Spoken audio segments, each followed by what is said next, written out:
Favourite serials இனி டிவிக்கு முன்பே சன் நெக்ஸ்ட் ஆப்ல ஜாலியா எல்லாருக்கும் முன்னாடியே பாருங்க. இப்பவே சன் நெக்ஸ்ட் ஆப்பை டவுன்லோட் பண்ணி சப்ஸ்கிரைப் பண்ணுங்க. ரோஹிணி யாரோ ஒருத்தனோட பைக்ல ஒன்னா போறத பாத்துட்டு நெருப்பு மிதிச்ச மாதிரி நான் துடியா துடிச்சு பதறிக்கிட்டு அவங்க பின்னால போனதும் இந்த அக்கறையால மட்டும்தான்.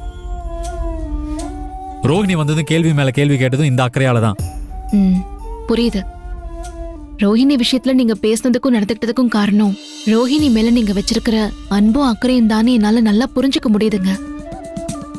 ஆனா இன்னும் கொஞ்சம் மெச்சூர்டா நீங்க இதை டீல் பண்ணிருக்கலாம். இந்த அளவுக்கு இமோஷன்லாம் ஆகாம இங்க யாருக்குமே இந்த விஷயம் தெரியாம ரோஹிணி வந்ததும் தனியா கூப்பிட்டு என்ன ஏதுன்னு விசாரிச்சு விஷயத்த தெரிஞ்சுக்கலாம். அதை விட்டுட்டு இந்த அளவுக்கு உணர்ச்சி வசப்பட்டு ரோஹிணியை இப்படி சங்கடப்பட வச்சிட்டீங்களேங்கிறது தான் என்னோட வருத்தம். நீ சொல்றது கரெக்ட் தான். நான் இது ஒரு பெரிய விஷயமே இல்லாத மாதிரி காட்டிக்கிட்டு ரோஹிணி கிட்ட விசாரிச்சிருக்கணும். உண்மையை தெரிஞ்சுக்கிட்டு ஜஸ்ட் லைக் தட்னு நடந்து போயிருக்கணும்.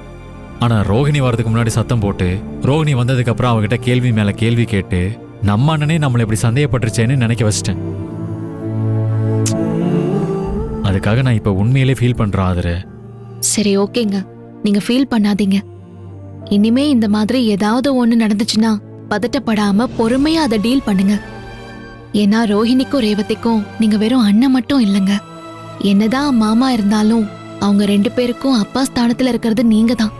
அந்த பொறுப்பும் பக்குவமும் உங்ககிட்ட இருக்கணும்.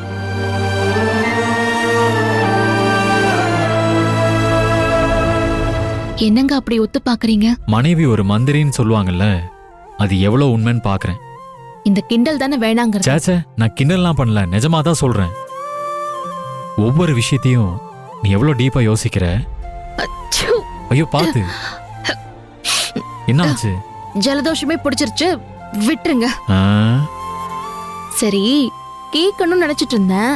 அவ்வளோ பிரச்சனைக்கு நடுவுல ரோஹிணி கிட்ட இருந்து மறக்காம அந்த 100 ரூபாய் வாங்கி கொடுத்தீங்களே, அதை ஏன் பண்ணீங்க? அது அந்த சத்யா இருக்கால, அவ ரோஹிணி தப்பா நினைச்சிட கூடாதுல்ல, அதனாலதான் அந்த 100 ரூபாய வாங்கினேன். ஓ அப்படியா? ஆமா. அதுல என்கிட்டயே ரீல் சுத்துறீங்களா? உங்களை பத்தி எனக்கு தெரியாதா? கஞ்சூஸ் கஞ்சூஸ், சரியான கஞ்சூஸ். அந்த நேரத்துல கூட பணம் தான் உங்களுக்கு பெருசா போச்சுல. பணம் பணம், எப்ப பார்த்தாலும் பணம் தான் உங்களுக்கு. எனக்கு வேலை இருக்கு, போங்க.